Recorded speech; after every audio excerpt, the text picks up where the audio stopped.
Cars are machines, but they're also artful in what they inspire in auto enthusiasts. In a literary sense, cars are romanticism. The emotions that they create overpower reason and fiscal responsibility. And that's true of just about every generation to ever take the wheel. From the luxury cars of the 40s, reigniting post-war production, to the rising popularity of foreign automakers proclaiming the rebellion of the baby boomers. The free-spirited idealism of the 60s and 70s gave way to hyper-capitalist ideology of the 80s. The baby boomers discarded the cocoon of rebellious living and got balls deep in 401ks and suburban domesticity. Because drug-fueled sex with strangers in San Francisco is fun, but have you ever heard of this thing called money? You see, in the 80s, America was sluggish with the weight of ill-gotten gains, the cutthroat businesses and their soul mortgaging practices. But as the 80s slowly bled away like love from a shotgun marriage, and that kingdom of drug-fueled 80s artifice collapsed like the Berlin Wall, we flirted with the notion of cultural refinement, of spending more time with our kids and hoping they'd inherit a brighter future, even if part of us yearned for the past. And so, we've come to this, the Vanagon Westfalia.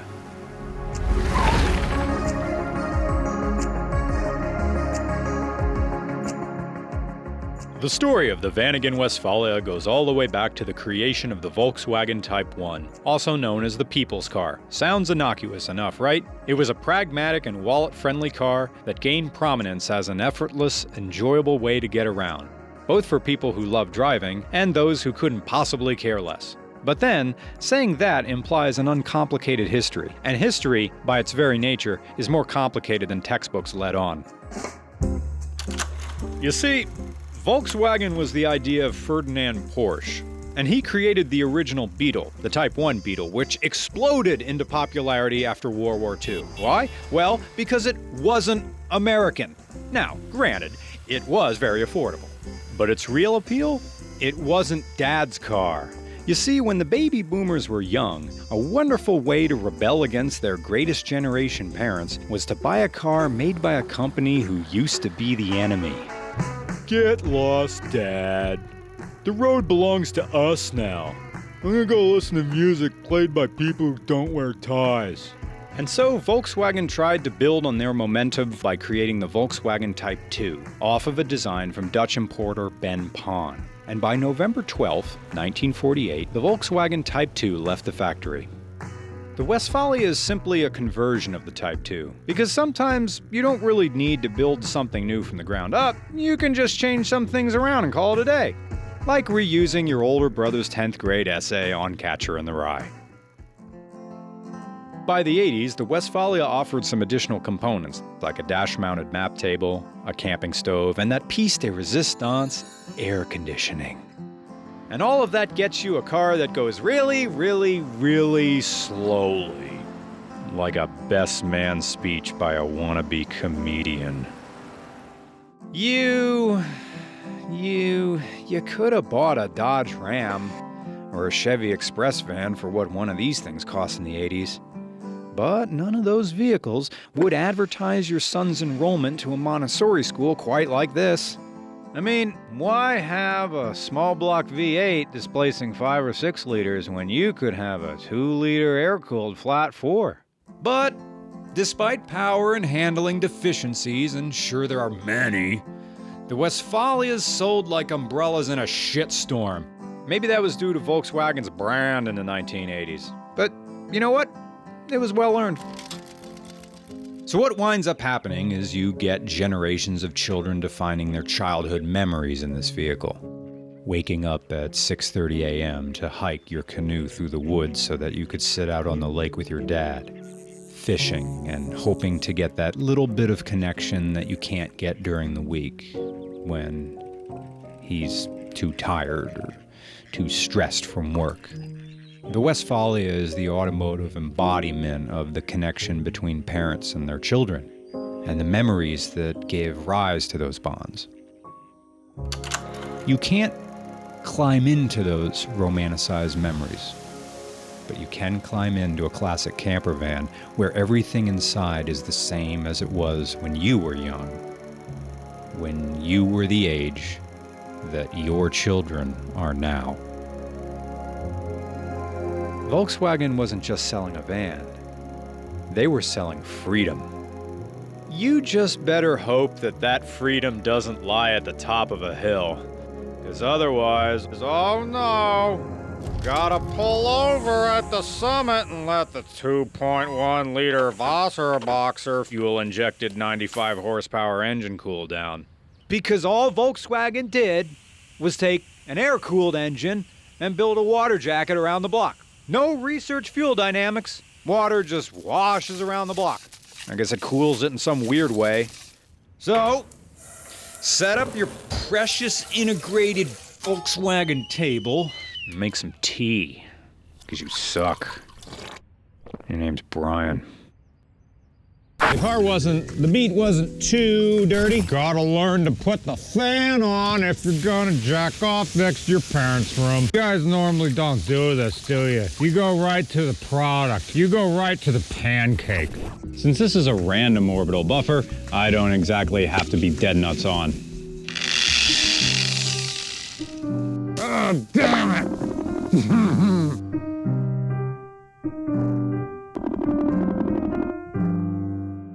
William Henry Harrison, Wyoming. Millard Fillmore, Wyoming. Rutherford B. Hayes. No. Calvin Coolidge.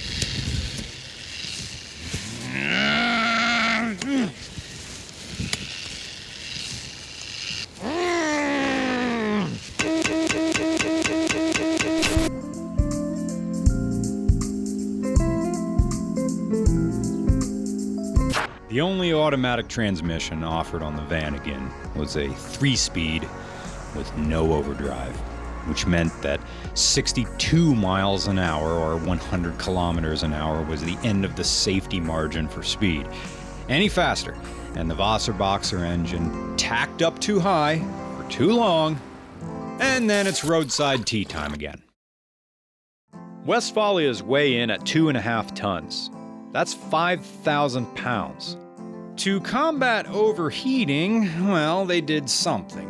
Vanagons have a large radiator and 2 air scoops on the butt of the car. One feeds the engine, and the other one vents a modicum of heat from the engine compartment. They also have a low temp thermostat and 21 liters or 5.5 gallons of coolant. But even with all of this, yep, engine cool down tea time again. Embrace it. Learn to cuddle with your lover, who smells like feet, in a down sleeping bag, while Franklin's Tower plays on a cassette tape. Oh, and you're sharing earbuds, while you contort yourselves into a pleasure pretzel. You're a gentleman like that. So why own one of these low-oversight Deutschland Lopes? Because it's the only virtue signal that no one will call you on for waving. Because people are happy when they see Vanagons. They forget everything else. They don't even pay attention to what you're saying. Yeah, Bernie would have won. Yeah, whatever. Damn, that's a fresh Westfalia. Can I see inside? You know what? Yeah. I'd love a cup of tea, thanks. And suddenly, you're back in an approximation of home. There's a difference between what we want to say to our parents and what we want our parents to say to us. Over the years, we just want to hear that we're doing a good job and that they're proud of us. But as we get older, the onus falls upon us to say those words of affirmation back to them. Maybe you didn't have the sort of relationship with your parents where those words come easily. So you fumble along and try to make ends meet for your own life. And maybe someday you can go to a national park with your dad and your son, reliving moments reclaimed by time, like spider webs on an abandoned home. Memory snapshots, forgotten until now, at this crucial juncture, where your birth name falls away in place of Dad. And you come to the shattering realization that your dad was making it up as he went along too. That's what literary romanticism is. The ways in which our emotions can inform our aesthetic and the things we value in art. And cars are art, in a very romantic sense. And within their four wheels and their outmoded chassis, they hold memories that once were moments, rolling time capsules, to remind us that what's been lost is never truly gone.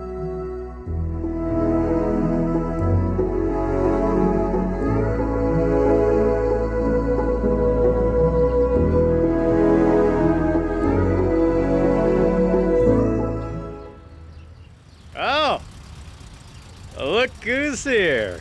Mr. Believes in Causes. And there he goes. Not too quick, though.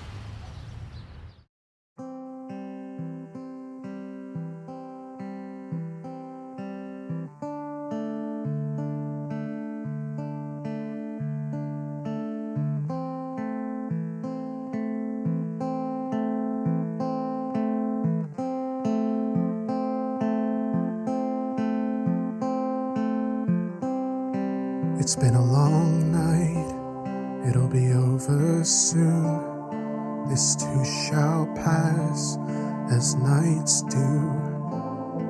The thought of your face, another calm lake, the holiday games, the corny jokes that might have been made.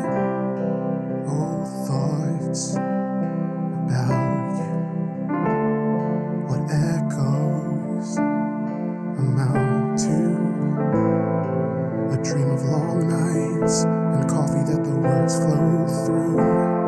This too shall pass, as wants do. Sometimes the world I know is better than I've known, but sometimes, for all I've grown, I miss the great unknown. Fireside talks alone with a similar face to mine. Oh, beyond the cold and snow,